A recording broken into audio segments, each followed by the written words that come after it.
Aha. So the link worked. I can see some people are online. So I don't know what questions you got asked. It all got a bit mad there. So if you've got any other things to ask, do pop them in the questions there.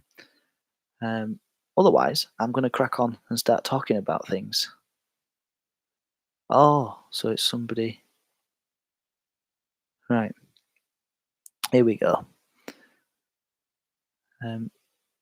So if you know any of those fools, let me know their names, by the way, and we'll sort that out because it's not fair on all the people who've ended up not being able to get back on here because there's that bound to be some. Um, we'll talk to them about how small their lives must be to waste their time doing this during the GCSE exams. Right, things that might come up then. Let's talk about that whilst we're waiting for some things to go on there. Little Crow's War was on the paper last year, so I'm not going to go over Little Crow's War very much, but basically, Little Crow's tribe was not given their annual subsidy payment which they'd been promised, and so they rebelled basically because they were starving, and the Americans whooped them as they always did before, and that's basically it. And they were forced to live on an even smaller reservation, and they starved even worse than they had before. Right, so things that might come up then, things that we might have to focus on: homesteaders, farming problems and solutions. So if you've seen the PowerPoint that I've sent, I've listed some of the problems and some of the solutions. And that's something that's not mentioned on any of the sample papers, not mentioned on the paper last year either. The Timber and Culture Act was mentioned last year, but not the Homestead Act itself, where they got 160 acres for free if they promised to farm it for 5 years. But the homesteads are in the middle of nowhere. There's no trees, there's no shelter, there's nobody apart from the people who happen to move there. Water shortages, extreme weather, lack of fuel, dirt and disease. Now, for most of the problems that the homesteaders faced, the railroads solved the problem.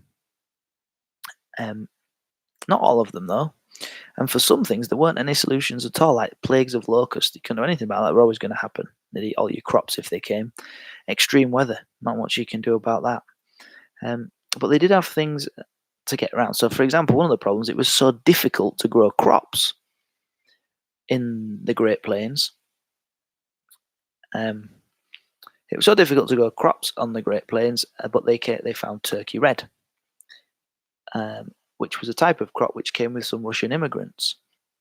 Technologies that were developed to farming on the plains, well, there was the sod buster. So one of the problems was the land was not used to being ploughed; it'd just been left for pretty much ever.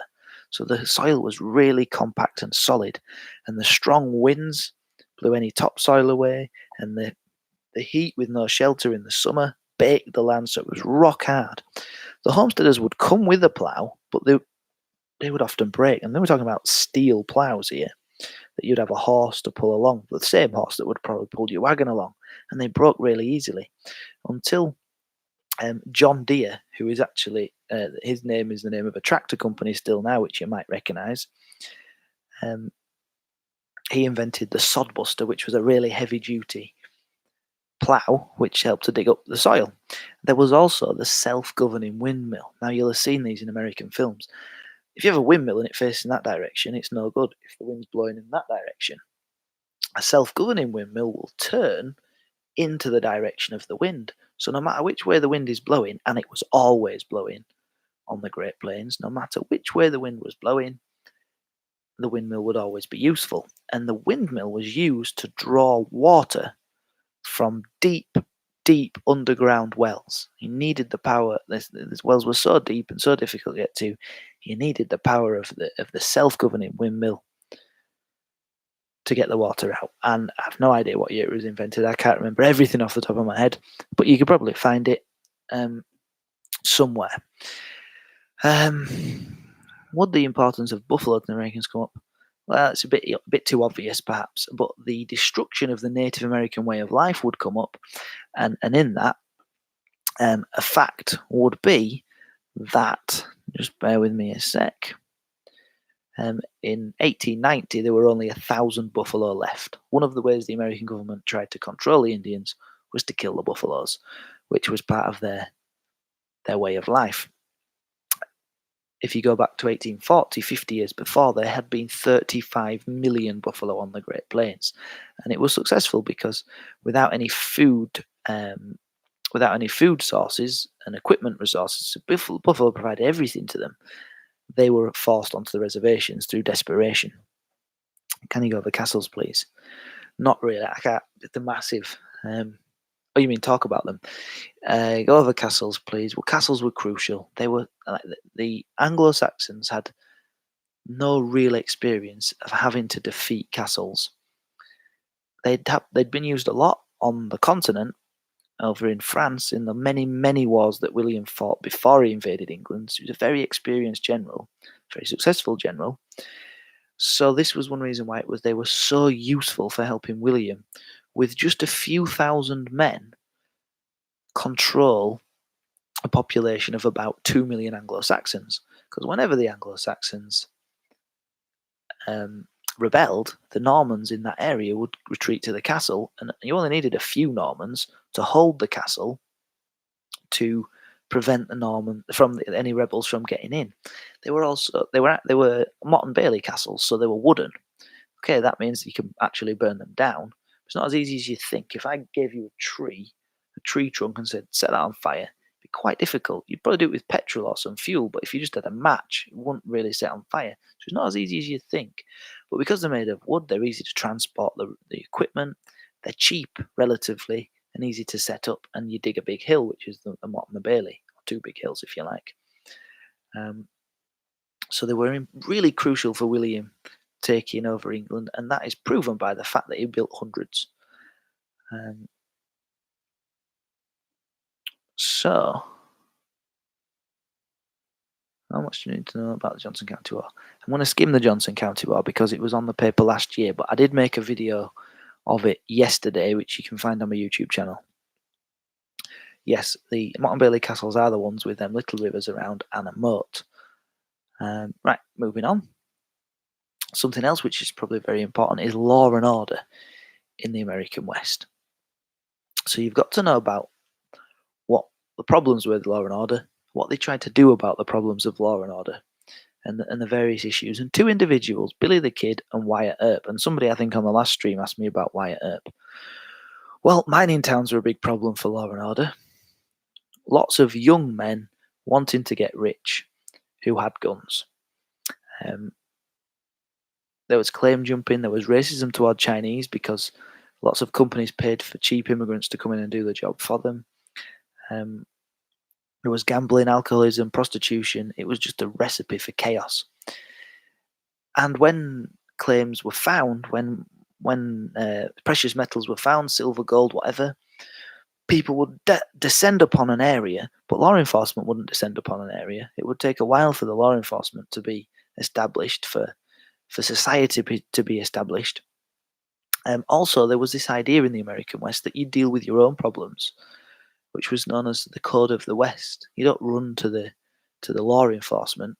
Also known as rugged individualism, rugged like but individual. You deal with your own problems, and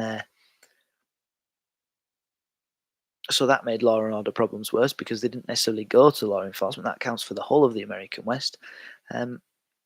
Also, the Civil War had an impact on them after 1865, of course, on law and order, because in the aftermath of the Civil War, there was lots of young men who were traumatized, jobless, bitter about losing if they were from the South, but were very good at using weapons. And the economy of the South was damaged, so it was going to be difficult for them to find and make a living. So people like Jesse James were outlaw gangs who robbed banks and robbed trains and just generally caused chaos. But how did the Americans try to deal with law and order? Well, the president elected US marshals who would be in charge of law and order in a state, a huge area. Underneath them, so each American state has within it counties. The most famous, the state of California, has within it a state called Orange County, which you might have heard of. It's quite famous. A sheriff would be in charge of law and order in a county. The sheriff would elect deputies to help him out in that area, but individual towns and cities where there's high concentrations of people, they would have town marshals or city marshals if it's a city, who answered to the sheriff above them, and they also ran the city jail or the town jail, along with the U.S. Marshal, the sheriff, the deputies, and the U.S. town and city marshals. You also had judges. There were three. That's not very many. Three federal judges per state. You think of how many crimes might have been going on, especially in states like California where there were loads of people. Prisoners often had to be held for a long time before trial, and this made it more likely that lynchings would happen, um, where gangs would break into a jail and kill whoever's being kept prisoner. Because law enforcement wasn't particularly good or fast, if you were rich, there was a way around it. And there was a company which would offer their services. They cost a lot of money. It was a very wealthy company. You'll know them as the Pinkerton Detective Agency. So you could pay for it if you could afford it. And there was also vigilantes. So sometimes people took the law into their own hands, and sometimes the vigilantes could end up getting completely out of control and being worse than the criminals because they would use it to settle their own disputes. Basically lynch a rival and make up a crime. But they did do some good. For example, there was a sheriff called Henry Plummer who lived in Bannock, Montana, who was the sheriff officially, but was secretly in charge of what were effectively highway robbers. And the highway robbers weren't being caught. And then they were found out that Henry Plummer was the leader of the highway robbers, as well as the sheriff. And so the townspeople took the law into their own hands and lynched Henry Plummer. They had no other choice. He was the law. And there was always this blurred line. I would use that. I mean, there's a blurred line between law enforcement and criminality in the American West. Loads of different types of crimes. I won't go through them. Some are quite obvious. But individuals, Billy the Kid and Wyatt Earp are named in the specification. Both of them went on a rampage. Billy the Kid went on a rampage after a corrupt sheriff killed his mentor. Eventually, he was tracked down and killed. He escaped from prison. He was interviewed in newspapers before he escaped from prison. This is why he got so famous. But eventually, he was tracked down and killed. Wyatt Earp was a deputy. His brother was the sheriff, and he was at the fight at the OK Corral. And the fight at the OK Corral was probably a situation where law enforcement took advantage of their position as law enforcement to go over the top and settle an old score and deal with some rivals. And they did. There was a big shootout, and the Earps, none of them died, and their rivals, they did die. But in the aftermath, some of those rivals attacked the Earps and killed some of the people, injured some of the people on the Earp side. So Wyatt Earp went on a rampage and killed some of them, and was eventually kicked out of the state. But he was the law, and then he got out of control. They're examples of the blurred lines between law and order.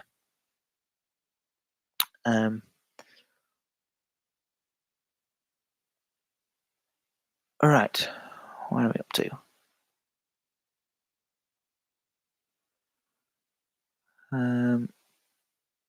Questions. Robert Kurthausen, Bishop Odo Rebellion. I've done that on the last stream, so if you go to that one, Orange County is not in California. What are the factors leading to the ending of the Plains Indians' way of life? Well, effectively, the American government was quite happy for the Indians to carry on where they were and keep them on the reservations until gold was found there. And then greed would take over, and the people, even if the government had said don't go on that land, they would be desperate to get there, to get the gold, to get the wealth.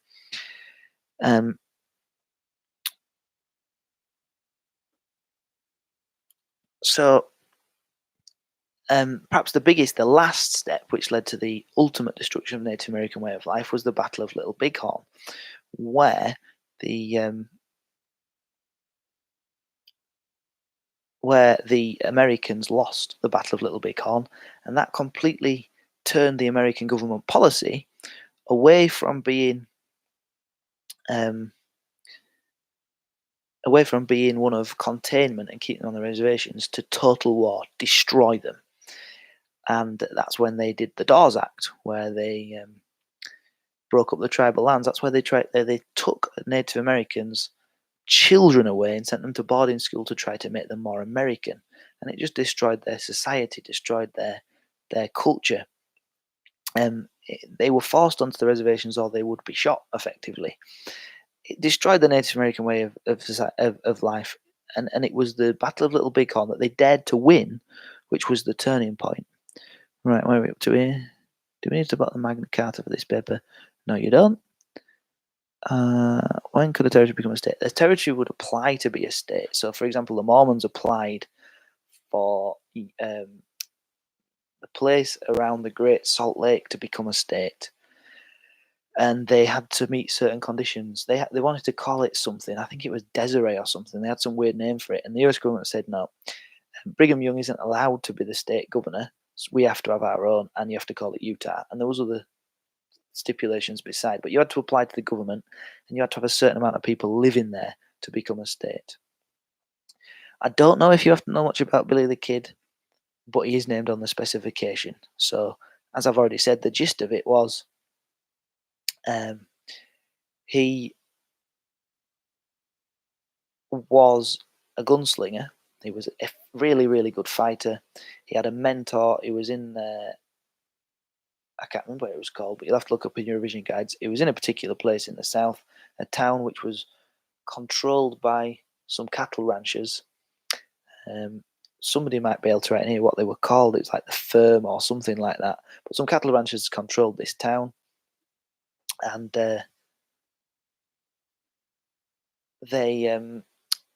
they were upset about Billy the Kid's mentor, who was sort of muscling in on their territory, and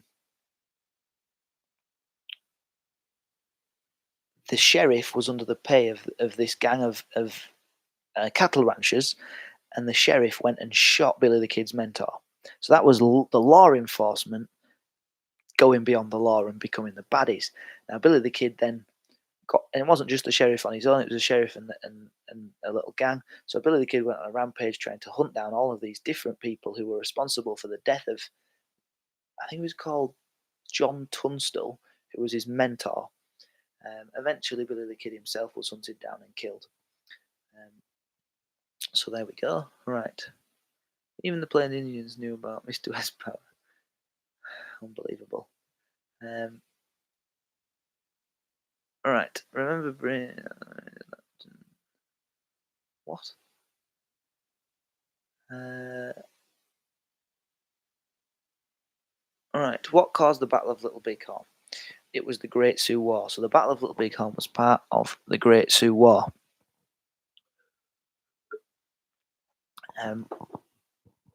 So it was almost, apart from Little Crow's War, every single Native American war was basically started when gold was discovered on Native American land, and the people who went to get the gold I didn't know about things like the Fort Laramie Treaty, or which was probably the most likely, because do you know all the laws of the land? I don't. Or even if they did, they didn't care because gold was more important. So just like all the others, the Battle of Little Bighorn started because Americans went on land which they'd promised via the Fort Laramie treaties that they wouldn't go on. And eventually the Native Americans got fed up and fought back. The reason why the Native Americans happened to win this is because General Custer was overconfident and split his forces, and he thought the Native Americans would run away, as they had always done before. They didn't like fighting pitched battles, because to a Native American it was stupid to fight a battle you're going to lose, and not cowardly to run away. It's the sensible thing to do. So Custer thought that they were going to run away, as they'd always done before, but they didn't. And also the Indian tribes agreed to work together because they were fed up of the Americans breaking the treaties. So there you go. All right, I've run out of the questions on there, so I'll go back to things. So talked a lot about the Plains Indian Wars. Top tips I've talked about right at the start of the other stream. Changes I've talked about. Things that I'm nervous about. Right. President Grant's peace policy, something that could well come up. So President Grant was embarrassed at his country's record of dealing with the Native Americans. He called what was happening to them wars of extermination. So his peace policy, which if you don't get on the exam could stitch people up, but not you because you've been listening to this, his peace policy was to confine the Indians to reservations, but to use American government funds to pay for education and training so the Indians could contribute to and fit in with American society. He wanted to make sure that corrupt or incompetent Indian agents were removed because there were lots of people getting the money who were in charge. The Indian agents were in charge of the reservations. They were government officials, American government officials. They weren't Indians. They would be sent the money to pay for things on the reservations, and they would nick it, sometimes the corrupt ones. And three, to put army officers in charge of the areas around reservations to stop American citizens from coming onto the reservations. And that seemed to work because there was a lot less in the way of conflict during President Grant's time in charge until gold was found on the Sioux tribal lands and the Great Sioux War, the biggest of all the Native American wars, broke out. So there was that. Let's see, I think there's the Oklahoma land rush that's mentioned on the specification. So that's right at the end of the course where the government decided to sell off 2 million acres of land in what, I mean, that's not small, 2 million acres of land in what had been Indian territory in Oklahoma. People lined up on the border, and on the day of the land rush, cannons were shot and people rushed over the border to try to grab the best land. And it happened in 1889 and again in 1893. So there's that. And then things that I'm worried about in the Anglo-Saxon and Norman paper. The Revolt of the Earls I've talked a bit about. Revolt of Edinburgh, the rising against Tostig in 1065. There's only two more things I've got left to talk about. If you're still listening, unless there's anything else you want to ask. Tostig became Earl of Northumbria in 1055. Edward the Confessor made him Earl of Northumbria. But he was a southerner, and he tried to bring law and order to the Northumbria. And the people of Northumbria didn't want law and order to be brought to them. They were quite happy with their society as they were. They just didn't like Tostig. He spent a lot of time in London with Edward the Confessor rather than in Northumbria as well. So by 1065, for whatever reason, eventually they'd had enough. The last straw had happened. And the Northerners rebelled against Tostig and declared that they wanted Morcar instead. So the key important thanes in Northumbria said they wanted Edwin's brother Morcar, which left Edward the Confessor and Harold Godwinson in a very tricky position. Either they had to support their brother in Harold Godwinson's case, or one of their favourites in Edward's case, and risk civil war, or they had to abandon Tostig and kick him out the earldom. They chose to abandon Tostig and kick him out the earldom, and he went abroad. And eventually he found Harold Hardrada and convinced him to invade. The reason why Harold Godwinson probably chose to go against his brother is because he was thinking, Edward's old, he's not going to last much longer, I'm going to be king soon, I can't afford to be a king of a country that's at war with itself, especially when he anticipated that William would probably try and invade. And finally, from the things I was going to tell you, is Godwinson's embassy to Normandy. It's a funny word, embassy. It means his visit to Normandy. It was either an accident or it was a planned visit. Either way, it was a disaster for Godwinson. So he might have been sent by Edward to tell, as the Normans would say, to tell William, you're my heir to the throne, you're Edward's heir to the throne. I don't think it was. I think it must have been just a complete accident that he got shipwrecked and ended up there, because it was a catastrophe for Godwinson. He was knighted by William. That's like saying you are lower than me. You don't knight somebody who's more important than you.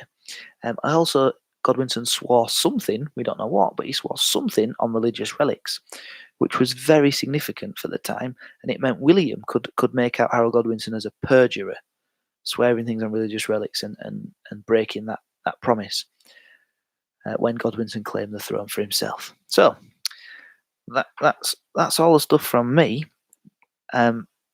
Why was Edward a good king?